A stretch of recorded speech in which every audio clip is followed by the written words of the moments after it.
Bonjour à tous, très heureux de vous retrouver. School TV Le Mag, 30 minutes consacrées à la scolarité de vos enfants. À chaque fois une thématique forte, une initiative sur le plan local et ou national avec Alix Nguyen. Salut Alix. Salut Patrice. On y va pour le sommaire de cette nouvelle émission. Il est ouvert pour tous les élèves de la maternelle au lycée. Le concours Zéro Cliché pour l'égalité filles-garçons est de retour cette année. Avec quelle ambition, quelle nouveauté surtout, comment s'y inscrire, jusqu'à quand? On répond à toutes ces questions dans un instant. Comment éduquer nos enfants aux médias en cette année 2025, quelle pédagogie, comment les enseignants peuvent-ils utiliser les médias en classe, quel est l'apport de l'outil numérique? On se posera toutes ces questions dans un instant. Il y aura une loupe, c'est avec Alix. Oui, je vous parle d'une initiative qui allie sensibilisation à l'environnement et apprentissage du journalisme.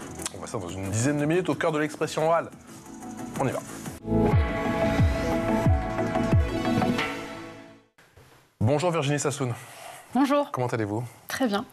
Merci d'être avec nous. Vous êtes l'heureuse directrice adjointe au Clémy. Le Clémy, c'est le Centre pour l'éducation aux médias et à l'information. On est le service public de l'éducation aux médias. C'est fini pour l'interrogation surprise. Bonjour Elsie Russier. Comment allez-vous? Très bien, merci. Oh, je suis fier de moi. C'est passé. Elsie Russier, responsable du pôle formation. Vous êtes responsable au final de ce très beau concours dont on va parler? Oui, tout à fait. Concours avec mes collègues. Zéro Cliché, déjà la 13e édition. Tout à fait. Comment va évoluer ce concours? On va en parler bien évidemment dans un instant, mais quelles sont les nouveautés cette année de ce concours? Alors, les nouveautés cette année, c'est qu'on va un petit peu faire évoluer la façon dont on prime nos lauréats, puisqu'on va essayer de mettre en valeur... Plus de cadeaux? Plein de cadeaux. Plus de lots, plus de cadeaux. Mais surtout de l'éducation aux médias et à l'information. Évidemment, c'est ô combien important. De la déconstruction de stéréotypes de genre. Avec de bien beaux... une bien belle marraine plutôt, effectivement, un jury aussi très important, en la personne notamment de Salia Braclia, que je vous propose d'écouter. On y va. Je trouve que l'initiative est super. Ce concours est génial parce que déjà j'aurais aimé y participer en étant plus jeune. C'est hyper important d'apprendre à reconnaître le plus tôt possible les stéréotypes, le sexisme qui peut apparaître plus tard dans la vie. Et donc en avoir connaissance le plus tôt possible, c'est se préparer à pouvoir le dénoncer plus tard, à pouvoir le combattre aussi. Et les médias jouent un rôle important en fait sur ces sujets-là parce que déjà on est un vecteur d'information, un vecteur d'idées, on touche un grand nombre de personnes et donc on a un rôle à jouer, c'est-à-dire que il faut savoir démonter, dénoncer quand il y a du sexisme, quand il y a des stéréotypes, montrer aussi qu'il y a d'autres choses qui existent pour déconstruire ces notions-là. Ce que j'ai envie de dire à tous ceux qui aimeraient participer à ce concours, c'est lâchez-vous. Soyez libre de raconter ce que vous avez envie de dénoncer et de toutes les manières possibles. Il y a plein de manières de le faire, d'écrire un texte, voilà, en versant un peu ses tripes et en racontant ce qu'on a envie de dénoncer, en montrant des images qui nous touchent particulièrement. Il y a plein de manières, il y a plein de tons aussi pour dénoncer les choses. Ça peut être hyper sérieux et en même temps, ça peut être par l'humour. Faites preuve de créativité. Généralement, quand on donne le meilleur de soi-même, eh ben, on touche les autres. Voilà la très talentueuse Salia Braclia, notre consoeur de France Info. Quelle est l'ambition de ce concours?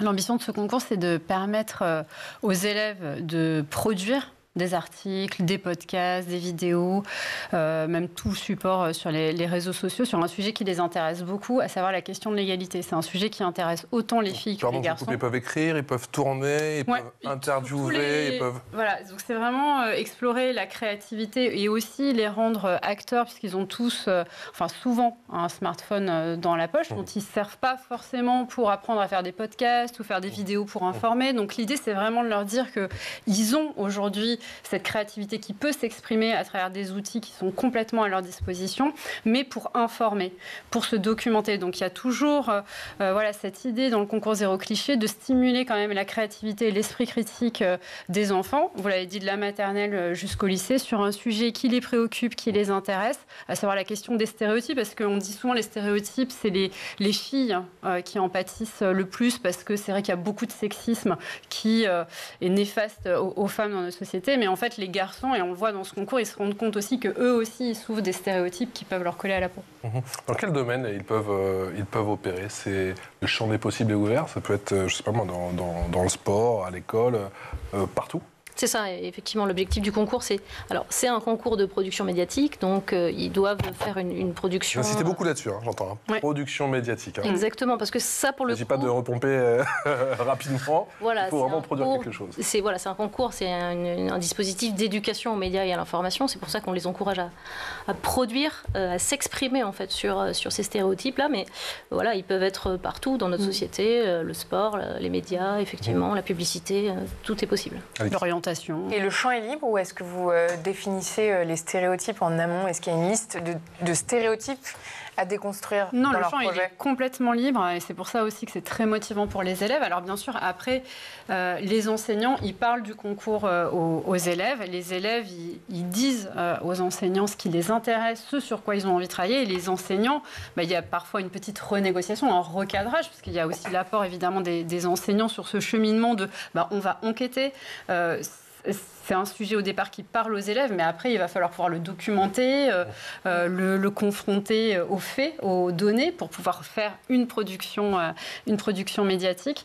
Donc, c'est vraiment, le champ est totalement libre. Mais après, il y a souvent un recadrage, une évolution, un cheminement qui se fait jusqu'à la production. Et typiquement, vous parliez des stéréotypes masculins, auxquels on pense moins d'emblée, moins naturellement. Ouais. Lesquels, par exemple? Par exemple, un garçon, ça pleure pas. Un garçon, ça doit toujours rester fort. Un garçon, c'est moins sensible. Un garçon... il y avait des garçons qui avaient fait une parodie de la publicité du déodorant, dont je ne citerai pas le nom, car je pense que ce n'est pas... Mais peut-être que vous l'avez. Mais je vois bien. Un déodorant. Et voilà, j'avais trouvé que c'était très, très intelligent de leur part, aussi, de déconstruire et de questionner aussi ce que la société attend en termes de virilité, de force, à un endroit où finalement les adolescents et même les enfants se construisent et ils ont vraiment besoin de se sentir libres. Et en fait, ils se rendent compte que très rapidement, que le poids social, la pression sociale aussi qui pèse sur eux, elle est importante. C'est ouvert à qui, Elsie, ce concours? Eh bien, c'est ouvert à tous les enseignants, et tous les élèves, donc de la maternelle jusqu'au lycée. On peut le faire par groupe, par classe? Ça peut se faire individuellement? Oui, ça peut se faire. C'est vraiment en fonction de l'enseignant et puis même des élèves, comment ils sont. S'il y a 24 élèves, du coup, ils peuvent envoyer 24 projets? Oui, tout à fait. Ça va vous faire beaucoup de travail. Ça nous fait beaucoup pour l'enseignant. Surtout pour l'enseignant. Mais c'est quand vous conseillez du coup de faire peut-être une petite présélection et d'envoyer peut-être la production la plus représentative Oui, après, c'est vraiment... on reçoit tout, on traite tout. On reçoit tout. Et puis après, ce qui est quand même intéressant dans ce type de projet, c'est un peu c'est la pédagogie de projet, quoi. Ce qui est intéressant, c'est qu'il y ait aussi une collaboration entre les élèves. Donc l'objectif, c'est pas que chacun fasse sa production dans son coin, puisqu'on apprend aussi avec les autres. On apprend en débattant, on apprend en construisant ensemble. Et c'est cet aspect collaboratif qui est aussi important. Il y a une lettre d'intention au début, ou alors bien préciser souvent, justement... ils peuvent mettre une lettre d'intention et surtout ce qu'on voudrait peut-être faire passer comme message aussi, c'est que parfois la production médiatique, et notre jury, il est composé de journalistes professionnels entre autres. Et donc, on dit toujours au jury, ne soyez pas trop dur aussi sur le rendu final, parce qu'il y a des enseignants qui s'engagent sur toute une année, qui travaillent très régulièrement avec leurs élèves. Et finalement, ce cheminement-là, c'est ça aussi qu'on a envie de récompenser, cet engagement-là du quotidien. Et les enseignants, c'est pas des producteurs de vidéos, de podcasts, etc. Donc, voilà, parfois, la production, au final, ne sera peut-être pas forcément correspondre au canon en fait, de la production médiatique, mais il y a tout un engagement et la lettre d'intention, elle sert souvent à montrer aussi cet engagement au long cours. Et justement, vous l'avez dit, ça peut être intimidant pour un professeur qui ne maîtrise pas forcément les outils. Est-ce que vous leur donnez une méthodologie ? Alors, on a tout un accompagnement toute l'année. Là, je vais laisser la parole à ma collègue. Oui, évidemment, on forme aussi les enseignants, à la fois sur la question de l'analyse des stéréotypes, parce qu'on ne peut pas produire sur ces stéréotypes sans les avoir analysés, sans se rendre compte de ce qui se passe dans les médias, etc. Donc, on peut aller sur le site de clénier.fr. Exactement. Voilà. Là, on a là-dessus, il y a beaucoup plein de ressources, que ce soit parcours de formation, mais aussi des webinaires d'accompagnement des enseignants qui sont inscrits, ou des enseignants qui ont déjà participé au concours ou qui sont lauréats ou non, témoignent en fait de la façon dont ils ont pu travailler avec leurs élèves autour de ces questions et autour de la participation au concours. On va écouter quelques témoignages. Pas tout de suite, ce sera juste après. Eh bien, justement, un exemple avec ce qui s'est fait du côté d'une école primaire de Cébazan. C'est de l'Académie de Montpellier. Zéro Cliché TV, ça a été élu, je crois, prix coup de cœur. Mais je ne me souviens plus l'année, désolé. Zéro Cliché TV. Tout de suite, les titres. Le temps de parole des filles et des garçons à l'école et au collège. Les inégalités de genre en Europe, le sport en Espagne et dans le travail en Angleterre. Notre enquête sur le terrain, micro-trottoir. Notre débat pour finir. Tout de suite, reportage spécial au collège de Saint-Chinian sur le temps de parole des filles et des garçons. Voici donc les résultats sur le temps de parole au collège. 63% du temps de parole est monopolisé par les garçons. Ils parlent le plus dans cette classe sur 10. Merci pour ce reportage sur le temps de parole des filles et des garçons à l'école au collège de Saint-Chinian.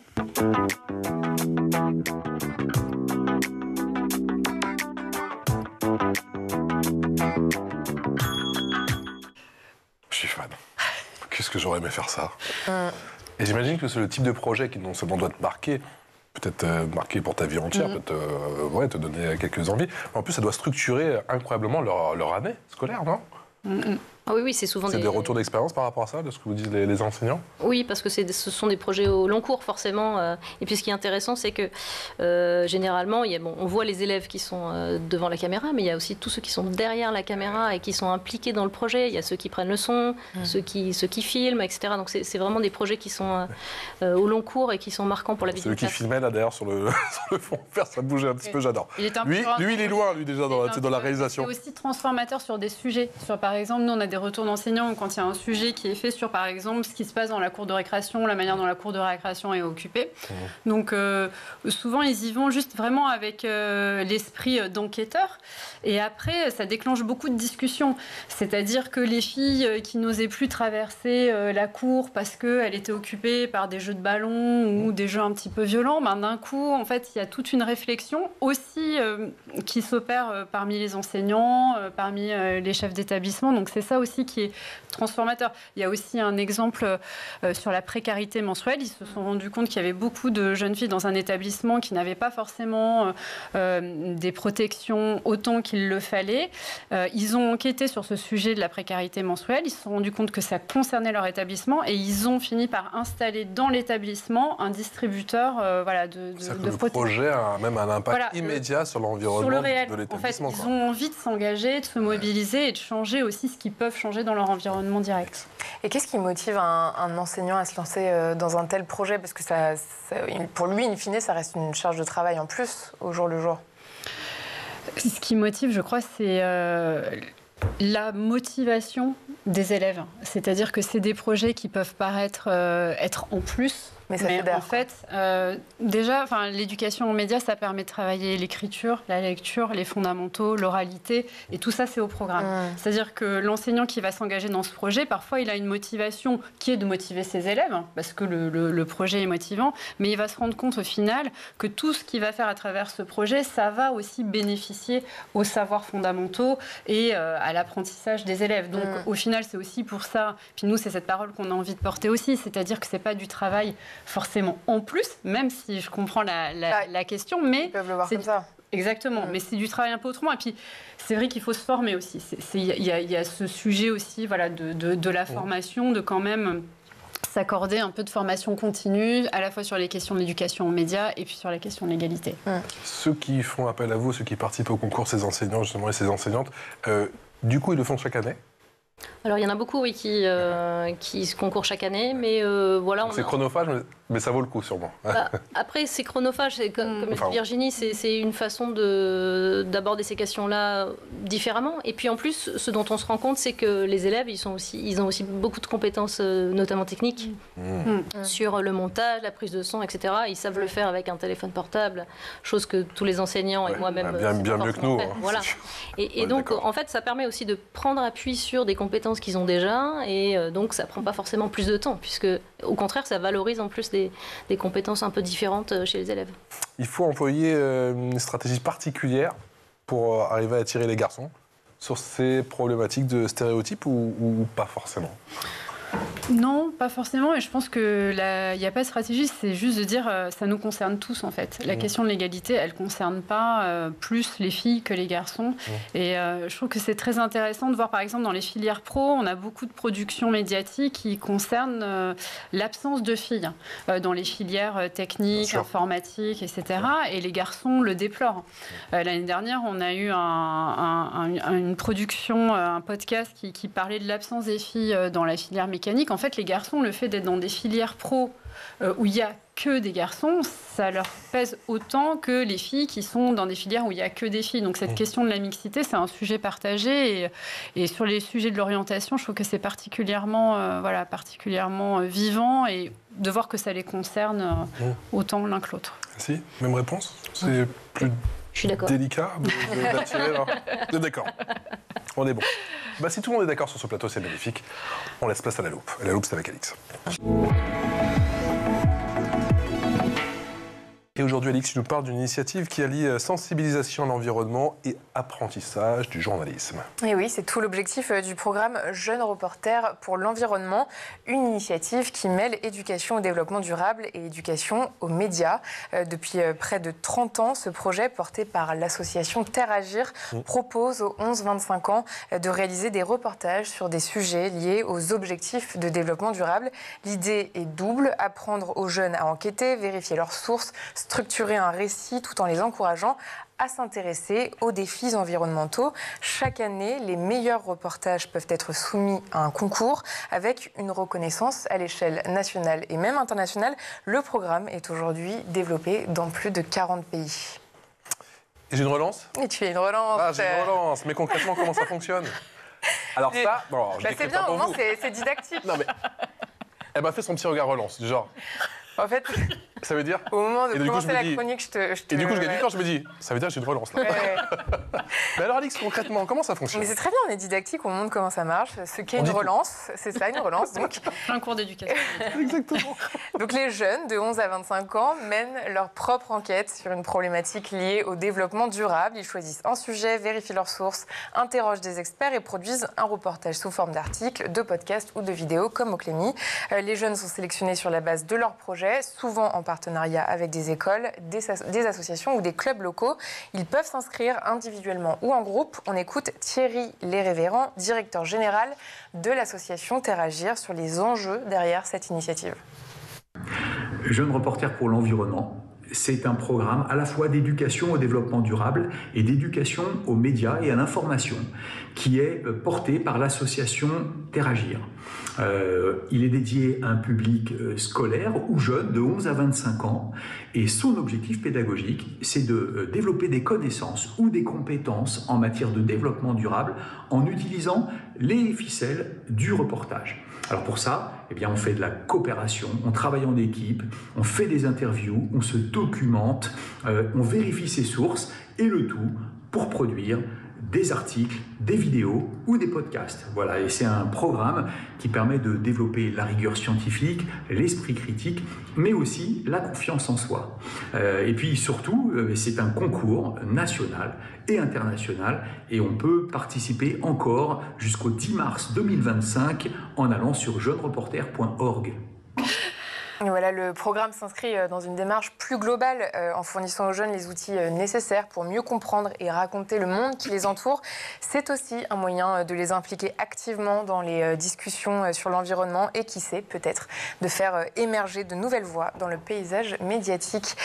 Virginie, vous diriez que l'éducation aux médias aujourd'hui c'est plus indispensable qu'hier ?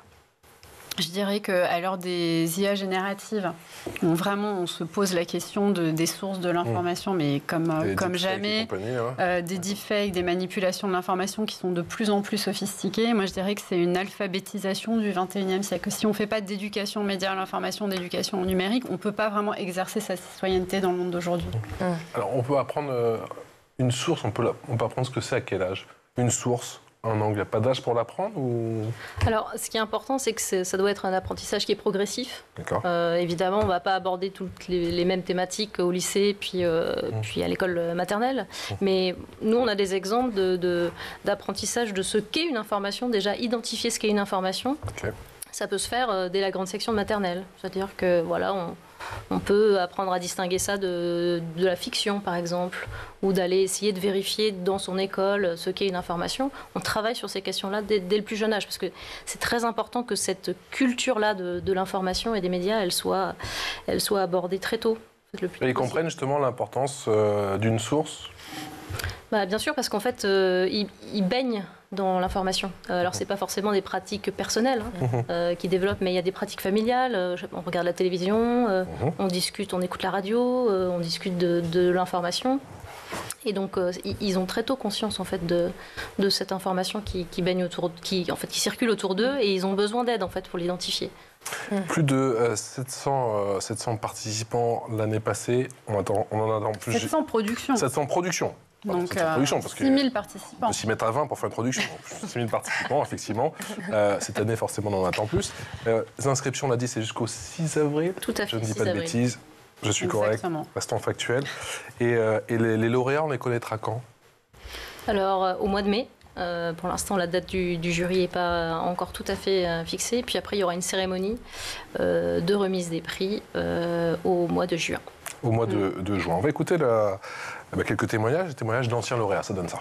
Participer au concours Zéro Cliché, c'est ultra intéressant pour la simple et bonne raison que c'est grave enrichissant et on apprend beaucoup de choses. On rencontre des gens intéressants, on peut se faire interviewer comme là maintenant, notre opinion peut être partagée, etc. Donc c'est vraiment une expérience à prendre. Il y a une fierté de participer à ce concours, car c'est un concours au niveau national. En faisant cette production, je pense que j'ai appris à m'interroger encore plus sur les inégalités hommes-femmes et filles-garçons, et à me rendre compte qu'elles sont vraiment pas si acquises que ça. J'ai beaucoup aimé faire la mise en page. J'ai préféré faire les illustrations. Et la web radio m'a le plus inspirée. Nous sommes les adultes de demain et nous sommes les enfants d'aujourd'hui. Cela veut dire que nous devons nous battre pour les enfants de demain. Ça nous permet d'avoir une bonne expérience et d'avoir confiance en nous. Virginie, est-ce qu'il y a des formats de prédilection ? Ou est-ce que vous recevez au final Alors, on peut noter qu'il y a quand même un grand succès de la radio ces derniers temps. Parce que la radio, c'est pas forcément un média que les enfants écoutent par eux-mêmes ou les adolescents, mais en revanche, pour les enseignants, c'est vraiment quelque chose qui est assez facile et assez économique à mettre en place, contrairement à la télé qui demande tout un dispositif, pas la télé, mais l'image vidéo. Et puis, je pense que le format podcast, les enfants travaillent vraiment la question de l'oralité. Et comme on sait qu'il y a le grand oral au bac, les enseignants sont aussi soucieux de développer ces compétences d'oralité. Et la radio, c'est vraiment un média qui est génial pour ça. Et on a toujours de l'écrit, parce que la question de l'écrit reste, les articles restent toujours un grand succès. Et puis la vidéo qui a toujours beaucoup de succès, mais qui reste plus compliquée aussi techniquement à mettre en place, qui demande plus de compétences aussi. Il peut y avoir une partie graphisme ou pas ? Oui, on avait des affiches de dessins de presse aussi, et les articles peuvent être illustrés. D'accord. Alix. Donc, moi, je me demandais plus sur les critères, parce que du coup, vous disiez que vous étiez tolérant, notamment sur la technicité, ce qui est normal. Mais du coup, est-ce qu'il y a des critères néanmoins de sélection, quoi ? Bien sûr, déjà, il faut parler des stéréotypes de genre. Oui. Premier critère. Et puis... Ça arrive des hors-sujet total où on vous parle... Non, ils ont commencé sans le dossier, sans le sujet. Rarement. Puis au bout de 5 minutes, on ne sait plus. Et puis surtout, il faut que ça respecte les formats journalistiques, en fait. Donc, qu'il y ait un angle, qu'on réponde aux fameuses questions essentielles, les 5 W. Que ça ait une forme, en fait, de production médiatique. Et ensuite, on donne aussi des critères de longueur, parce que si on a 30 minutes de vidéo, évidemment, c'est beaucoup trop long. Donc, on donne un peu quoi, quand, où. Pour les 5 W. Bon, c'est les 5 W, les W en anglais, du coup, mais je préfère préciser, effectivement. Je rappelle. Ils ne disent pas, mais il nous parle de W, il nous dit il n'y a que des Q. Non. Bon, bref, tout va bien. Je vous ai coupé, pardon. Je sais pas. Pour ce petit internet. Alix. Non, vous étiez en train de définir tous les critères, les 5 W, pas trop longs. Oui, c'est ça. On a un règlement qui est disponible sur le site du Clémy où on a intégré tous ces critères-là. On peut mélanger différents niveaux de classe ou pas? Ça se fait? Vous l'avez déjà vu? Oui, c'est très intéressant. D'ailleurs, le petit extrait que vous avez montré, c'était des élèves de l'école primaire qui allaient faire un reportage sur les temps de parole filles-garçons au collège. Donc c'est très intéressant aussi de voir que parfois l'école est un terrain déjà d'exploration pour les collégiens d'aller voir les lycéens, pour les lycéens d'aller voir aussi, par exemple, leurs petits camarades de l'école primaire. Et donc ça, c'est souvent très riche aussi de se rendre compte, voilà, pour eux de se rendre compte du continuum aussi, d'un certain type d'inégalités qui naissent aussi assez tôt. Et quand Elsie rappelait en fait le sujet des stéréotypes, il n'est pas si évident que ça, parce que en fait, déconstruire et questionner les stéréotypes, ça demande quand même une démarche qui est collective, qui est menée avec les enseignants et les enfants, mais parfois on peut avoir aussi des choses qui sont pas forcément très justes ou qui sont pas forcément à l'endroit de la déconstruction et du questionnement des stéréotypes. Donc ça paraît simple dit comme ça, mais finalement ça demande une vraie réflexion. Elsie, il faut aussi beaucoup travailler son titre. Il faut éviter le titre zéro cliché ou pas? Vous en avez beaucoup, ça arrive, bon, zéro cliché. Zéro cliché télé. Peu... Non, nous on aime bien. Ouais, c'est vrai. Je me dis, s'il y a 700 projets zéro cliché, après pour zéro cliché numéro 1, numéro 2, numéro 3. C'était lequel? 02? Non. Ça va. Non, mais globalement, alors soit il y a des projets de médias scolaires dans les établissements, ça arrive aussi. Ouais, donc ils utilisent en fait ce média scolaire existant et ils font une production spécifique pour participer au concours. Donc là, on voit qu'ils ont déjà travaillé sur ces questions-là, la titraille, comment faire pour un petit peu accrocher le lecteur ou le spectateur. Et puis sinon, globalement, les élèves ils sont assez créatifs, donc ils ont plein d'idées pour trouver des super titres. C'était un plaisir de vous recevoir. On a hâte de voir les nouvelles productions, allez 900, je dis 900 productions cette année, 900 productions et les futurs Lura. Il y a beaucoup de lots à gagner cette année, attention. Oui, et puis c'est un super voyage à Paris aussi. Franchement, pour les élèves, c'est toujours quelque chose qui marque beaucoup. Cette année, ça sera à Radio France avec Salia Braclia et ça va être un super moment. Ils vont voir la matinale, ils vont voir les débats et ils vont voir ces magnifiques locaux. Et assurément, ça va leur plaire. Merci beaucoup Virginie Sassoun, vous êtes directrice adjointe à Duclémy, et à Elsie Russier, qui est responsable du pôle formation Duclémy. Oui, j'ai failli me tromper jusqu'à la fin. C'est pas grave. On se retrouve demain. Merci à toutes les deux. Merci beaucoup. Ciao, ciao. Excellente journée.